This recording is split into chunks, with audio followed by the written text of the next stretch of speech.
What's happening? What is going on? You absolute bunch of legends.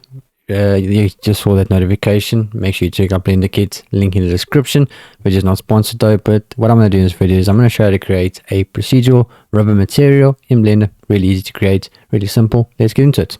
So the first thing you want to do is go Shift A, Mesh. We're going to need an object to put the material on. I'm going to use the monkey. So Suzanne, I'm just going to smooth Suzanne out. So I'm going to click there and I'm going to add a subdivision surface modifier, make it to right click shade smooth. Then I'm going to go into shading and I'm going to go here on my camera. I'm going to delete it, click on the object, hit new. Let's bring this up to somewhere like that. Let's zoom in to about there, click here and click there and click there so we can see what we are working with. First thing you're going to do is you're going to go Shift A and you're going to type in mix. We're just going to get a mix color. We're going to plug the result into the base color of your principal BSDF. Then what you want to do is go Shift A and we're going to get a noise texture. And you're going to plug the factor into the factor of your mix color. So like that. Then you're going to click on noise texture, go Control T. That brings in these two nodes. It's using the Node Wrangler add-on. If you don't have it, just click Edit, go to Preferences and go to Add-ons.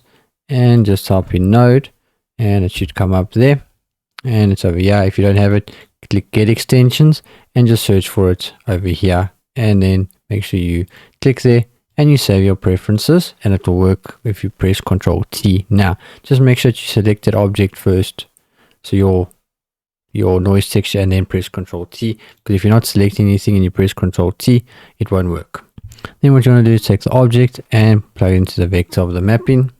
Then what you want to do is select this and make this like a dark gray and select this one and make it like a black. Okay. And then you're going to click on the mix and change it to multiply. Okay. Then what you want to do is bring your scale up to about 35, bring the detail up to about 7, bring the distortion up to 0.2 and bring your roughness up to about there. Okay.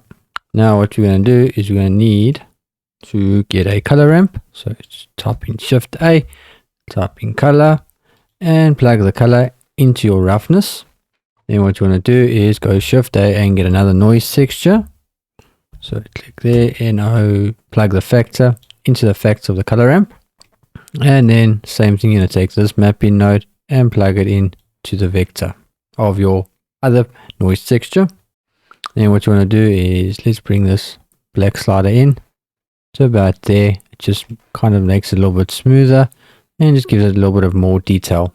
Then what you want to do is bring this detail all the way up to about there and bring this scale down to about 0.6 and then bring your roughness up to about there. And then obviously we're going to need a bump node.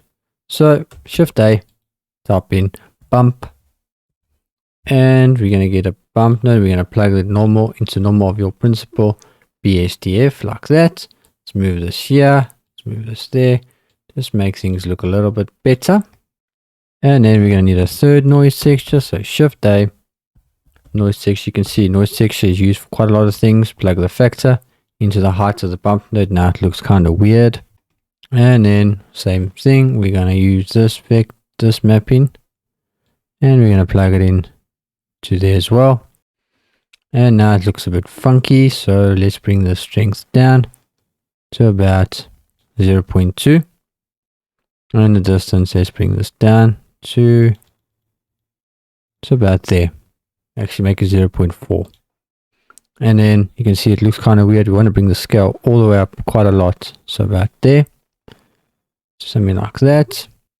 And let's bring this detail all the way up and you bring the roughness all the way up and the distortion to 0.1. And now what you're going to do is go Shift A and we're going to get another bump node and you're going to plug this normal into normal of this bump node. So your first bump node.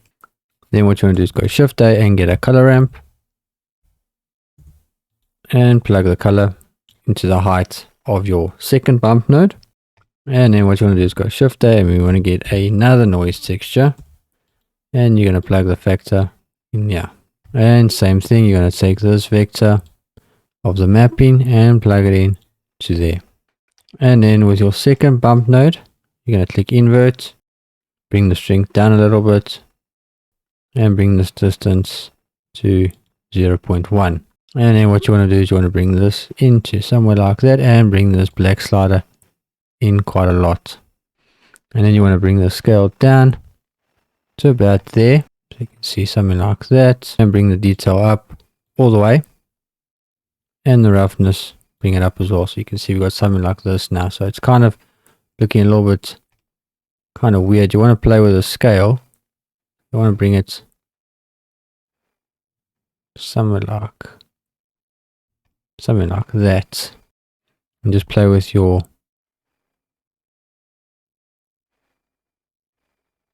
you can see there, if you play with your slider, you can see how much, this basically gives you how much and how little of these kind of imperfections that you want. So you can see there, this doesn't really do too much, but the black slider will give you more, give you less. So you can see you can play with that till you get something that you like. Obviously every object will be different.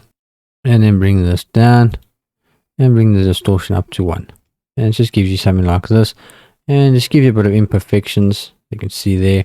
So it's not all smooth. But you can obviously play around with that. So you could always bring it all the way like that. This just gives you a little bit of imperfections. But you can just find something that you like. I think that looks pretty nice. Like I said, every object will be different. But that is the material. Hopefully you enjoyed it. Hopefully you learned something. Make sure you check out Blender Kits, link in the description. Check out the Patreon. Appreciate the support on the channel, and I'll see you in the next video. Peace.